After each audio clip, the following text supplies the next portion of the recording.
નમસ્કાર દર્શક મિત્રો, આપ જોઈ રહ્યા છો મુંબઈ તરંગ ન્યૂઝ. હું છું એન્કર અર્પિતા પટેલ. હવે જોઈએ અગત્યના સમાચાર. સુરતના આંગણે આવેલ રામવાડી હોલ ખાતે સર્વ સમાજ સેના સુરત તેમજ એકતા ચેરિટેબલ ટ્રસ્ટ દ્વારા સન્માન સમારોહ કાર્યક્રમ યોજાયો.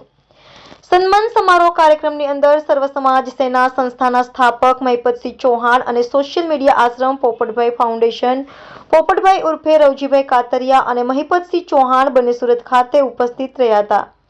આ બંને મહેમાનોનું ભવ્ય સન્માન કરવામાં આવ્યું હતું. સાથે સુરતમાં સર્વ સમાજ સેનાની ટીમ સૌથી મોટી બને તેવું મહિપતસિંહ દ્વારા જણાવવામાં આવ્યું હતું અને રજનીભાઈ કલસરિયા એટલે પોપટભાઈ દ્વારા જણાવવામાં આવ્યું હતું કે સુરતની કોઈ પણ જગ્યાએ જરૂરિયાતમંદ તેમજ મંદબુદ્ધિ લોકો જ્યાં મળે ત્યાં અમારો સંપર્ક કરો, અમે તેવા લોકોની મદદ કરીશું. સાથે સુરતના આંગણે એકતા ટ્રસ્ટ અને સર્વ સમાજ સેના દ્વારા જે સન્માન સમારોહના આયોજન કરવામાં આવ્યું હતું તેમનો મહિપતસિંહ ચૌહાણ અને પોપટભાઈ દ્વારા ખૂબ ખૂબ આભાર માનવામાં આવ્યો હતો. આવનાર સમયમાં ખૂબ સફળતાપૂર્વક અને મોટો કાર્યક્રમ કરે તેવી આશા અમે રાખીએ છીએ.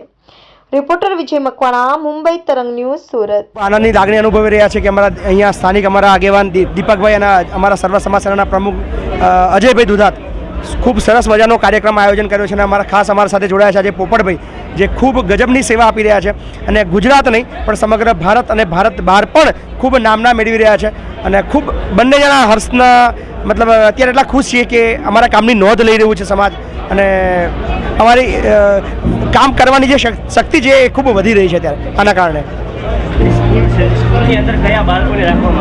અત્યારે મારી પાસે 641 બાળકો છે અને ગુજરાતના લગભગ તાપી અને ડાંગ આ બે જિલ્લા છોડીને દરેક જિલ્લાના બાળકો છે, જ્યાં રહેવાનું, જમવાનું, ભણવાનું બધું નિઃશુલ્ક છે અને સ્પેશિયલી 300થી વધારે બાળકો એવા છે જેના માતા પિતા જ નથી, પ્યોરલી અનાથ છે અને બીજા એવા બાળકો છે જેના કોઈના મમ્મી નથી, કોઈના પપ્પા નથી.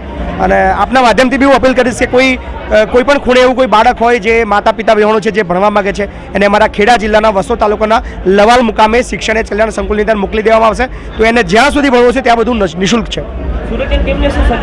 સુરતની ટીમ પાસે તો એક આશા લઈને આવ્યો છું કે 6ઠ્ઠા મહિનાની અંદર આખા ભારતનું સૌથી મોટું સંકુલ જ્યારે હું શરૂ કરવા જઈ રહ્યો છું, જેમાં 2000 બાળકોને એડમિશન આપવાના છે, તો એ આશા છે કે 200 બાળકો મને સુરત ખૂબ આનંદની લાગણી અનુભવીએ છીએ. બાપુએ વાત કરી કે અમારી કામની જે ક્ષમતા છે આજે અમને વેગ મળે છે. સમાજ જ્યારે નોંધ લેતો હોય છે, સમાજ સેવકના આ માહોલની અંદર દીપકભાઈ હોય, અજયભાઈ હોય ને તમામ સર્વ સમાજના તમામ આગેવાનોનો ખૂબ ખૂબ આભાર માનીએ છીએ. અમારા કાર્યની જ્યારે નોંધ લેવાતી હોય તો અમારા કામની શક્તિ ડબલ ગણી થઈ જતી હોય છે. ખૂબ ખૂબ ધન્યવાદ, ખૂબ આભારી છીએ.